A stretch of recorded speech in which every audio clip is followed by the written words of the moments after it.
Voilà Jean, merci de ta venue, merci d'avoir répondu à l'invitation. J'espère que tu es bien installé là. Bah écoute, oui, apparemment, je suis même vautré quasiment là. Tu préfères. Je vais finir par m'endormir. Mais bah, c'est à moi de vous remercier de votre invitation et puis de la présence de tous les amis là, voilà. Bon voilà, je rappelle que bon, dans les merveilleux cadeaux que nous offre la vie, personnellement, nous avons eu le merveilleux cadeau de connaître ces lieux, la SALS. Et en suivant, nous avons eu aussi l'agréable cadeau et le merveilleux cadeau de rencontrer Jean Robin en 2013 à Cuisa. Et depuis, nous sommes très heureux de compter parmi ses amis. Et réciproquement. Voilà. Et l'objet de cette conférence, c'est évidemment la sortie du dernier livre de Jean Robin, H.P. Lovecraft et le secret des adorateurs du serpent, livre qui est sorti cette année en 2017 aux éditions Très Daniel. Je m'excuse de ne pas avoir d'exemplaires ici présents parce qu'on a fait la commande très à l'avance, mais problème de livraison, les livres seront livrés demain. Donc pour tous ceux qui souhaitent quand même l'obtenir par notre intermédiaire, il faut aller voir la librairie des chercheurs à Rennes-le-Château, en face du château de Rennes-le-Château. En petite introduction, voilà. Et donc le livre d'Imperator sur l'empereur Julien l'Apostat, qui est le dernier livre de Jean Robin, enfin le précédent, était sorti en 2013. Et donc en 2017, nous voilà avec ce livre, H.P. Lovecraft et le secret des adorateurs du serpent. Et je voulais te poser la question préalable, tout bêtement, Jean. Comment t'es venue l'idée d'écrire ce livre? Et est-ce que, par hasard, notre ami, entre guillemets, il serait pour quelque chose? Ben oui, justement, Émilie, tu fais bien de poser cette question parce qu'elle illustre à la fois la source de mon inspiration et mon mode de fonctionnement. Si ça n'avait tenu qu'à moi, ce livre n'aurait jamais vu le jour, dans la mesure où bon, j'avais lu il y a déjà un certain nombre d'années une nouvelle de Lovecraft, et puis ça s'est arrêté là. Et c'est assez récemment que celui que tu viens de nommer, là, le fameux Pierre, sur lequel j'aurais peut-être à revenir, hein, parce que tout le monde n'est pas censé savoir qui est Pierre, c'est lui, et puis ses confrères, disons ses confrères en spiritualité, enfin bref, qui m'ont conseillé de m'intéresser à Lovecraft, de m'y intéresser non pas comme un auteur de fiction, un auteur d'imagination, hein, ce que la majorité des gens pensent, mais comme un auteur qui a rendu compte d'un univers tout à fait réel, et qui est de ce fait prodigieusement intéressant, parce que déjà, le fait qu'il ait dissimulé un message sous l'apparence de la fiction, et d'une fiction très particulière en plus, un roman fantastique, roman d'horreur, enfin bon, on dit à juste titre que c'est le plus grand romancier fantastique depuis Edgar Poe, et on le présente, voilà, pour faire simple, on le présente aussi comme le père spirituel de Stephen King, pour le situer un petit peu. Et donc, quand on sait que cet auteur, qui pour tout le monde est un auteur d'imagination, bon, un romancier fantastique américain de l'entre-deux-guerres, quand on sait justement qu'il a usé de ce voile fictionnel pour faire passer un message, ça n'en rend le dit message que plus important, plus intéressant, parce qu'on se dit, s'il a usé d'un stratagème en quelque sorte pour le faire passer, c'est que le message devait être intéressant, et surtout, c'est qu'il devait être réservé à une certaine époque, qu'il était trop tôt dans l'entre-deux-guerres. Il faut savoir que Lovecraft est mort en 1937, pour vous le situer, donc avant la Seconde Guerre mondiale. Et donc, si ma théorie, non, c'est surtout pas ma théorie, et moi j'y suis pour rien, moi je suis l'âne porteur de reliques, hein, voilà.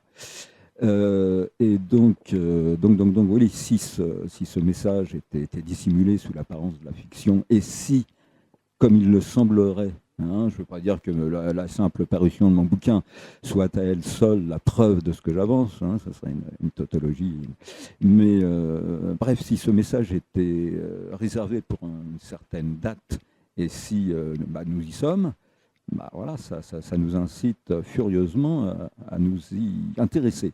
Donc c'est ce qu'on m'a recommandé. Alors j'ai lu l'intégralité des œuvres de Lovecraft. Et j'ai essayé d'user du mieux que je pouvais des quelques clés de compréhension qui m'avaient été données, justement. Et ça m'a ouvert des horizons totalement insoupçonnés. Et comme je le dis souvent aussi, j'ai été plus que l'auteur, j'ai été le premier lecteur de ma propre prose, hein, dans la mesure où je ne suis jamais un magicien qui tire un lapin blanc de son chapeau par les oreilles, mais que je suis simplement un passeur.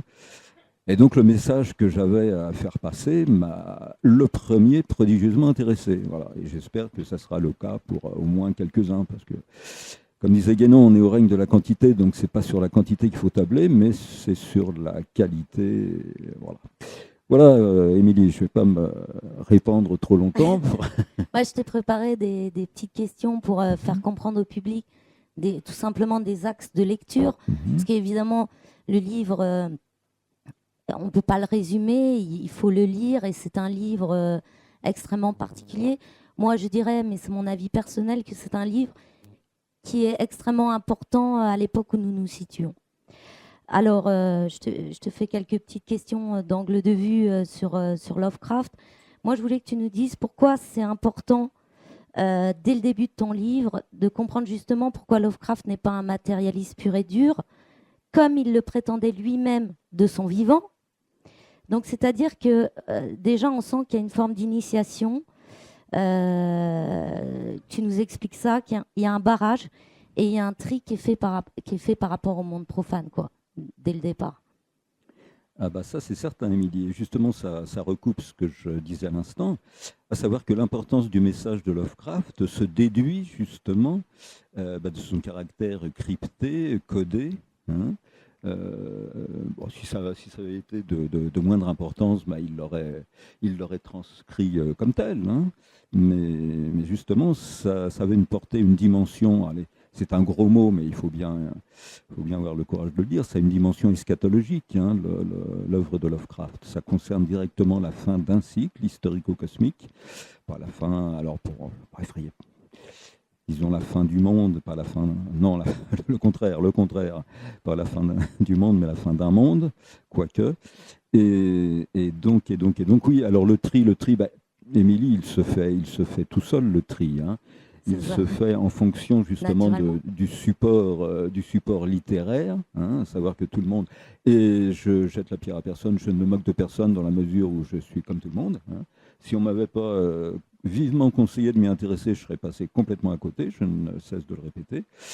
Donc le tri se fait naturellement. Hein. Tous les gens lisent Lovecraft comme un auteur de fiction, d'imagination. Alors ça plaît plus ou moins selon les goûts littéraires et autres de chacun.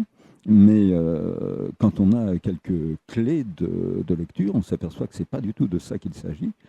Et que ça nous concerne très directement, et que ça concerne et même des coulisses totalement insoupçonnées de la métapolitique actuelle.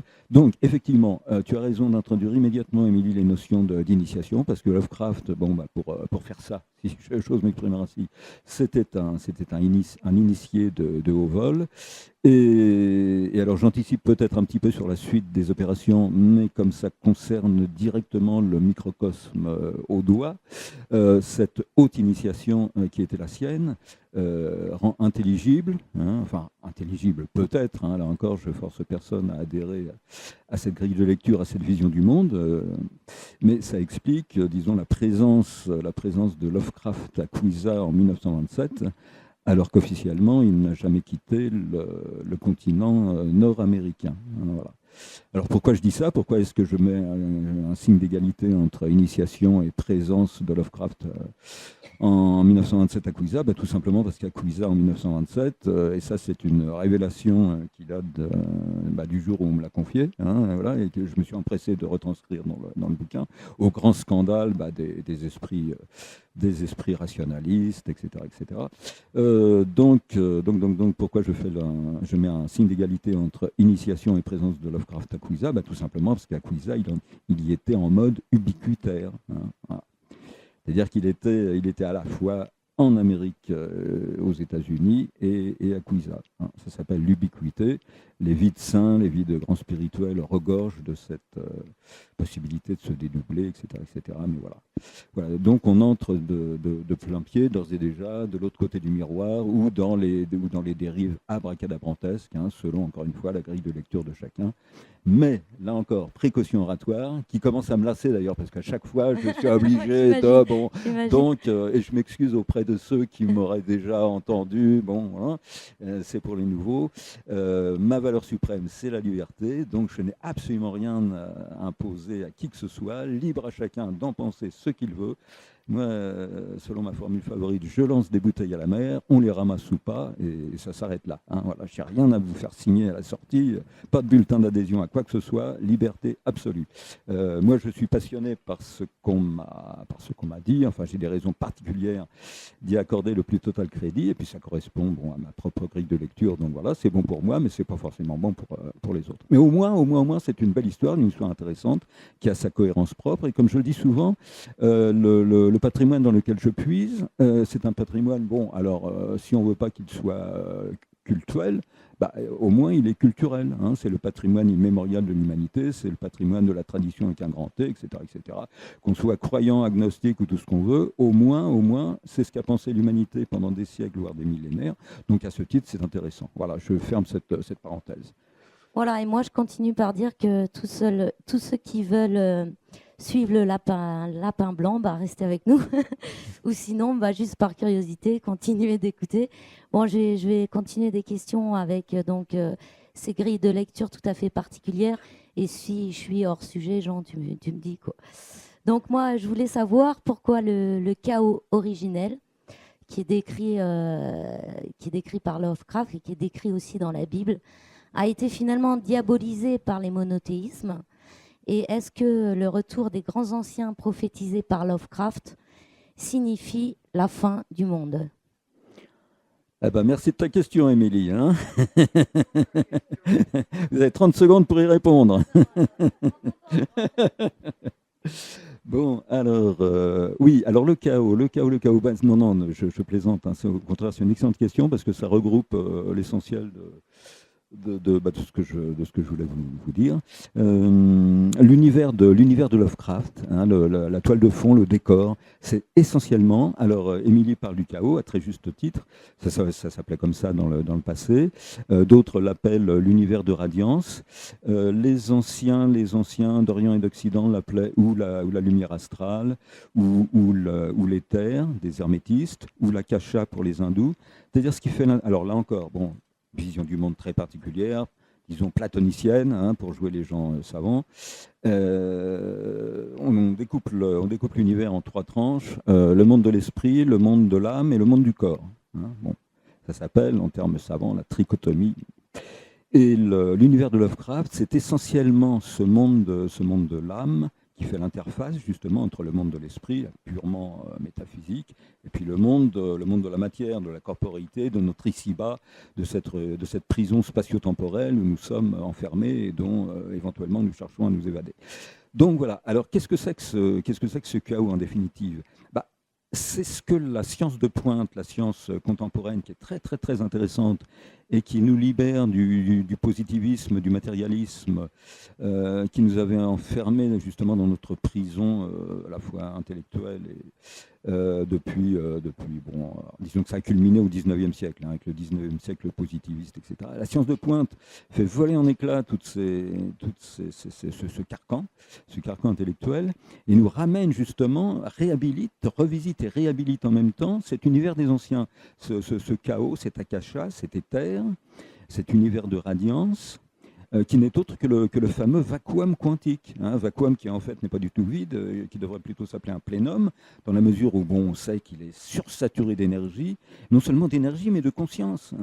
Vous lisez un auteur, une pointure, si j'ose m'exprimer en termes aussi trivial, comme Erwin Laszlo, qui est un nobelisable, etc., et qui est particulièrement représentatif de cette nouvelle tendance, qui est à la fois philosophe, scientifique, etc., et qui, en toute lucidité, en toute conscience, réhabilite justement l'univers des anciens, l'univers de l'akasha, qu'il nomme en termes propres. Alors l'akasha, l'éther, etc., bon, univers de radiance, et c'est dans ce plénum quantique, sursaturé d'énergie, mais totalement impondérable, invisible, immatériel, c'est ça qui fait son intérêt. C'est de ce vacuum quantique que tire sa substance, notre monde corporel. Donc qu'est-ce que ça veut dire sous cette forme totalement anodine? Ça veut dire tout simplement qu'il y a une inversion de polarité par rapport à ce que les bien-pensants, l'intelligentsia, imaginaient avec le positivisme scientiste qui, encore une fois, a culminé au XIXe siècle. Parce que le positivisme, dont l'expression ultime, disons, a été le matérialisme dialectique marxiste, postulait que la conscience, c'est-à-dire ce qui est notre part immatérielle, ce qui est censé nous relier à d'autres dimensions, célestes, invisibles, etc. Donc le positivisme et le marxisme postulaient que cette superstructure de la matière, superstructure, ça veut suffisamment dire que c'était issu de la matière et que ça mourait avec la matière. Et bien là, avec la physique de pointe, qui prend sa référence dans le plénum, dans ce que je préfère appeler le plénum quantique que le vacuum, ça inverse totalement la polarité dans la mesure où ce monde invisible, ce monde totalement immatériel, mais sursaturé d'énergie et de conscience, donne naissance, pour le dire le plus simplement du monde, donne naissance à notre monde matériel. Donc, ce n'est pas la conscience qui naît de la matière, c'est la matière qui naît de la conscience, de l'immatérialité, de l'invisibilité. Donc, vous imaginez, sur le plan intellectuel, c'est un total renversement de paradigme, c'est une inversion de polarité, et ça peut permettre, si on y réfléchit 2 secondes, de justifier l'univers de Lovecraft, l'univers des grands anciens, qui, encore une fois, dont la toile de fond, dont le décor est tout simplement cet univers de radiance, ce vacuum quantique. Ça l'est tellement que le nom initiatique de Lovecraft, qui est Miellema, ça signifie l'espace d'Isaïs. Alors, qui est Isaïs ? C'est une divinité dont vous trouverez la trace nulle part ailleurs que dans un roman de Gustav Meyrink, vous savez, le grand romancier, l'auteur du Golem, qui s'appelle, alors le roman dans lequel Isaïs apparaît pour la première fois s'appelle L'Ange à la fenêtre d'Occident. Je trouve que ce roman, justement, a comme particularité, là encore, ça fait hurler les gens de bon sens, les gens rationnels, etc. Ce roman a la particularité d'avoir été inspiré par Lovecraft, et j'ose à peine le dire, Horresco Referens, comme on disait jadis dans les pages roses du Petit Larousse.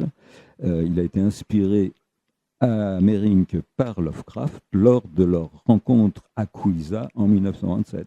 Cette fameuse présence de Lovecraft à Cuisa dont je vous parlais tout à l'heure, il faut ajouter qu'il n'était pas seul. Il avait rendez-vous avec Gustav Meyrink, et c'est à cette occasion que Lovecraft a inspiré à Meyrink la trame de son roman, et c'est pourquoi Meyrink, pour la première fois, a livré au public le nom d'Isaïs, qui est le nom qui entre dans le nomen mysticum, dans le nom initiatique de Lovecraft. Alors, Isaïs, c'est tout simplement la quintessence, l'éther, le 5e élément, si vous voulez, l'éther, donc l'akasha, donc l'univers de radiance. Et ça illustre tout simplement ce que je vous disais à l'instant, à savoir que le décor de l'œuvre de Lovecraft, c'est tout simplement ce que la Bible appelle le chaos, et ce que la physique quantique appelle le vacuum quantique, et ce que les anciens d'Orient appelaient l'akasha, que les bouddhistes appellent toujours l'akasha d'ailleurs, hein, et que les hermétistes médiévaux, occidentaux, appelaient l'éther, c'est-à-dire encore une fois le cinquième élément. Et quand on a dit ça, on a tout dit, dans la mesure où le cinquième élément, il synthétise et il regroupe les quatre autres. Hein. Et comme ce sont les quatre autres éléments qui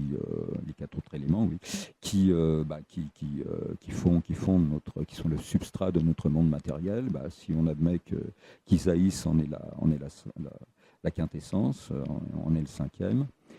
Et on a tout l'univers de Lovecraft résumé ainsi. Il suffit simplement, pour boucler la boucle, d'ajouter que les grands anciens dont tu faisais mention à l'instant, Émilie, et qui sont les héros, si je puis dire, du panthéon Lovecraftien, hein, qui sont les personnages majeurs de son univers romanesque, qui est tout sauf romanesque.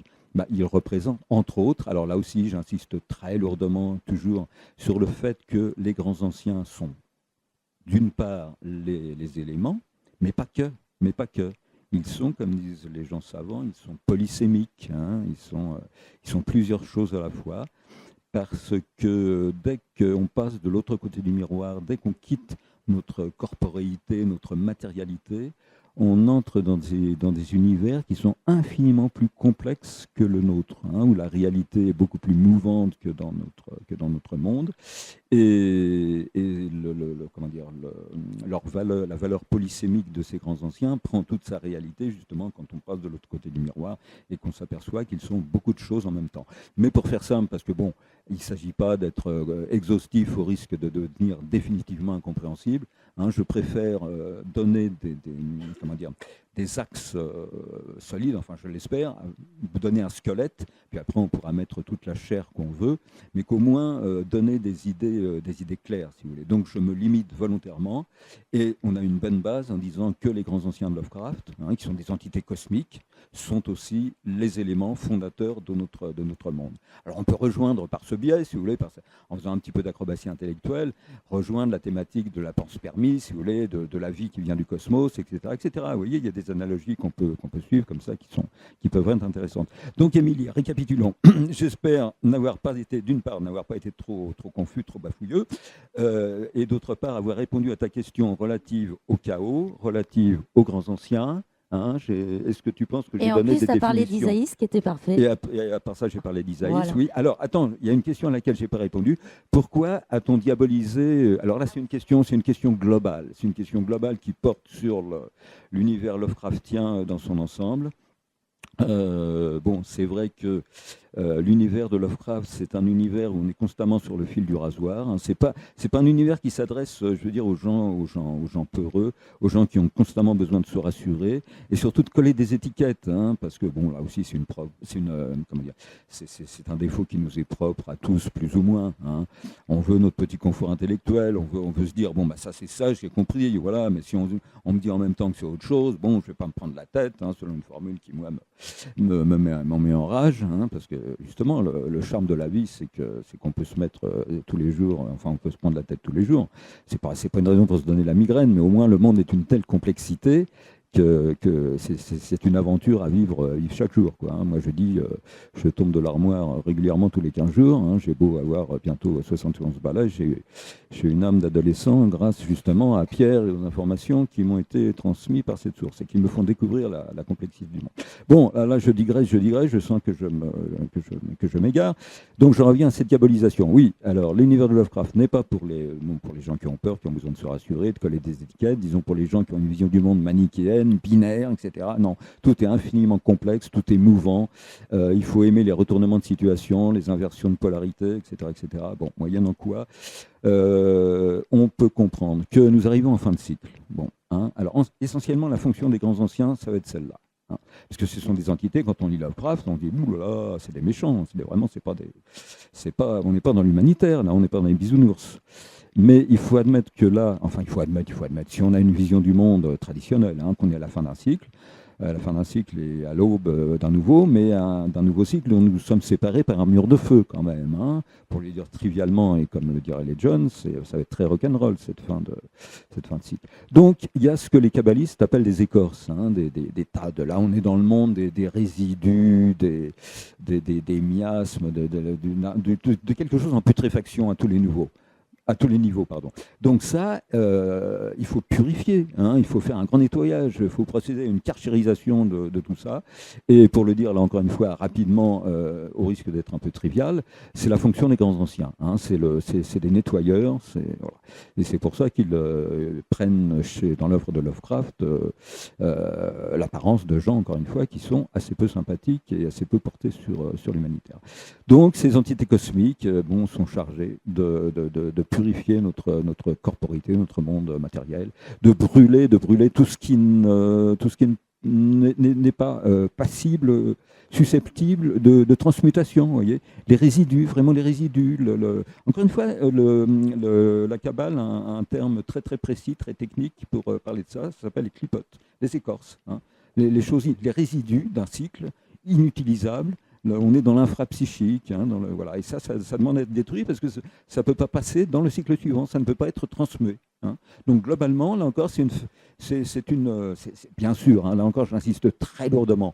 Quand j'aurais dit ça, hein, et je pourrais encore parler pendant 3 heures, je n'aurais pas dit grand-chose de plus. Hein. Il faut vraiment entrer dans l'univers Lovecraftien, le découvrir, le redécouvrir. Moi, je me contente là. Et déjà, hein, j'en parle sans aucune présomption parce que, encore une fois, je ne suis qu'un passeur, je ne tire rien de mon propre front, vous l'avez bien compris.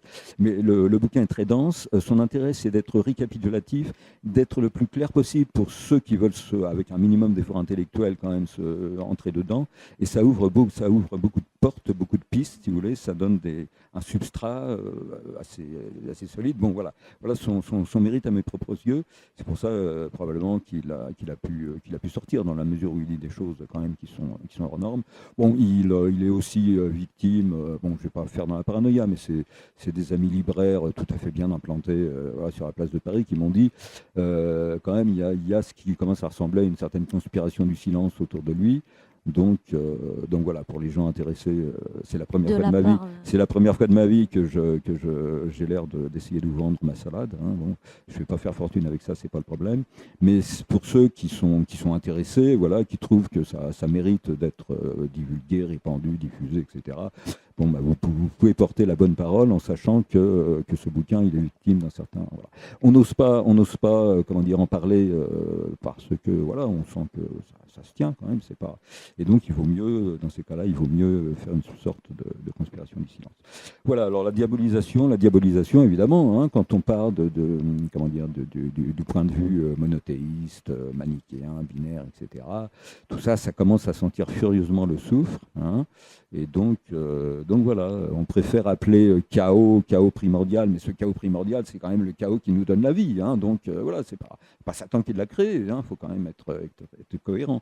Mais on préfère résumer tout ça à un chaos, machin, hein, et diaboliser les entités, les grands anciens qui le peuplent et qui font œuvre très très utile justement de purification dans ce contexte de fin du cycle où nous situe Lovecraft. Et là encore, ça explique pourquoi Lovecraft, son message, parce que c'était Lovecraft et parce que son espérance de vie s'achevait en 1937, il a été obligé d'écrire une œuvre cryptée, codée, dont on m'a pas donné toutes les clés, mais on m'en a donné suffisamment pour justement que je puisse le présenter de façon que j'espère intelligible. Je me répète outrageusement, mais comme je le dis aussi souvent à mon âge, il vaut mieux se répéter que se contredire. Donc on m'a donné des clés suffisantes pour, je l'espère, ouvrir à des lecteurs intéressés des portes, un horizon nouveau, et leur faire partager mon intime conviction, à savoir que évidemment Lovecraft n'était pas un auteur d'imagination et que ce qu'il a dit, ça nous concerne très directement. Il y a un exemple en particulier que je prends dans mon bouquin qui relève de la métapolitique la plus actuelle, la plus brûlante, et ça, je veux dire, je n'ai pas extrapolé parce que je suis nullissime dans tout ce qui est extrapolation, voilà, je suis épais, opaque, c'est une garantie chez moi, et là vraiment j'étais sur le derrière. C'est vraiment Lovecraft. Et de surcroît, ce qui est intéressant, c'est dans une œuvre, une nouvelle, si on peut appeler ça une nouvelle, ça se présente comme une pochade, comme une plaisanterie. Hein, c'est-à-dire là où on aurait attendu le moins, une prophétie, une révélation d'ordre eschatologique. Et ça, toute la malice, si je puis dire, de Lovecraft est résumée là-dedans. L'aspect d'actualité le plus brûlant, de métapolitique le plus évident chez Lovecraft se trouve là où personne n'aurait été la chercher, hein, dans une pochade, dans une plaisanterie, où il est censé mettre en scène ses amis sous des pseudos transparents, tout le monde rigole et personne ne s'intéresse. Bon. Et en fait, c'est là... Voilà. Bah, dans la continuité de ce qu'on disait, bah, tu as déjà répondu partiellement à la prochaine question, mais disons, je dis dans le chapitre 3 de ton livre, on apprend que la science contemporaine fait écho à la cyclologie hindoue et que l'univers évolue rythmiquement. Je voulais savoir ce que tu nous dis dans le livre, que nous apprend en fait l'œuvre de Lovecraft sur cet éternel retour. Alors, éternel retour, excuse-moi Émilie, justement, je vais dissiper dès l'abord une ambiguïté, une équivoque, justement, née de cette formulation de l'éternel retour. Parce qu'évidemment, dans la tradition avec un grand T, hein, là encore, voilà, c'est absolument pas du Jean Robin, hein, c'est de la tradition avec un grand T, l'univers se déroule sous forme de cycle. Hein, c'est pas linéaire, on ne va pas d'un point A à un point B ou d'un point alpha à un point oméga, mais c'est cyclique. Hein, c'est là Et cette terminologie est très présente alors là, pour le coup, parce qu'il y a quand même, il nous livre des cailloux blancs, hein, Lovecraft, quand même, dans son œuvre. De temps en temps, il tombe à moitié seulement, bien sûr, mais un petit peu le masque quand même, pour les gens attentifs. Hein, bah oui, il y a quand même de sérieux clins d'œil. Et donc, dans certaines de ses nouvelles, il fait même référence à une terminologie hindoue, pour ce qui est justement de la thématique des cycles. Alors, je parlais à l'instant justement de la fin du cycle à laquelle nous sommes parvenus. Les hindous parlent de Manvantara. Et dans la vision traditionnelle de l'histoire, encore une fois, qu'elle soit d'Orient ou d'Occident, il ne s'agit pas d'évolution, il s'agit d'involution. Hein. Alors bon, voilà, encore, c'est basique, hein, c'est très simple à résumer. Pour les hindous, l'histoire de l'humanité est partagée en 4 yugas, hein, en 4 âges, et nous sommes pour eux à la fin du Kali Yuga, c'est-à-dire l'âge des conflits. Alors, il faut admettre que c'est pas mal vu quand même de définir comme âge des conflits, et nous sommes à la toute fin de cet âge des conflits, c'est pas mal vu de la part de gens qui vivaient il y a des milliers et des milliers d'années avant nous quand même, hein, pour définir l'époque historique à laquelle nous sommes. Pour la tradition occidentale, gréco-latine, le vieil Hésiode, les travaux et les jours, pareil. L'histoire de l'humanité découpée en 4 âges. Alors bon, vous le savez, l'âge d'or, l'âge d'argent, l'âge de bronze et l'âge de fer. Alors la simple énumération de ces 4 métaux en dit suffisamment long sur le sens de la pente. Hein. On va du meilleur vers le pire. Donc voilà, quelle est la vision traditionnelle du monde, hein, à laquelle, encore une fois, je force personne à adhérer, mais au moins ça fait partie de notre patrimoine culturel. Hein. Toute l'humanité a pensé comme ça, jusqu'à, disons à la louche, jusqu'à il y a 3 siècles, quoi, jusqu'à ce qu'en Occident, hein, encore une fois, dans une infime partie du monde, et à l'échelle de l'histoire, une fraction, un millionième de seconde, hein, à l'échelle de l'histoire, jusqu'à ce que, justement, on pense, on inverse la polarité, on se dise non, on va d'une période de ténèbres, d'obscurité, voilà, vers un progrès, vers une illumination. Bon, ouvrons notre fenêtre et regardons défiler nos contemporains. Est-ce qu'ils sont aussi illuminés que ça? On peut se poser la question. Bref, alors, l'équivoque que je voulais dissiper, tu as parlé, comme beaucoup, comme Nietzsche, hein, Émilie, d'éternel retour. Alors, il faut savoir que dans la vision traditionnelle du monde, le serpent se mord la queue, mais il ne s'agit pas de boucler la boucle en mode seulement horizontal. Hein, bon.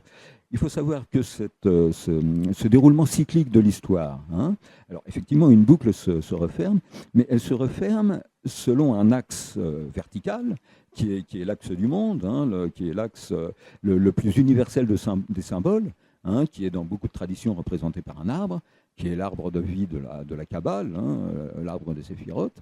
Et donc, cette cyclologie ne se comprend qu'en fonction de cet axe vertical qui nous ramène à la source dont, alors là encore, pour faire très simple, très court, très schématique, qui nous ramène, et les mondes avec nous, à la source dont nous sommes tous issus et à laquelle nous retournons tous. Hein. en passant par le fameux vacuum, etc. L'univers de radiance, dans notre univers spatio-temporel, corporel, etc., tire le plus immédiatement ses racines. Mais alors, nous y retournons selon en mode cyclique, mais en mode cyclique spiralé, c'est-à-dire qu'à la fin de chaque cycle, on gagne un degré sur cet axe, sur cet axe du monde. Si bien, encore une fois, qu'il ne s'agit pas d'un éternel retour dans la mesure où le serpent se mordrait la queue en mode horizontal et on recommencerait à chaque fois dans le même univers, etc., etc. Non, ça tourne et ça monte en spirale. Voilà.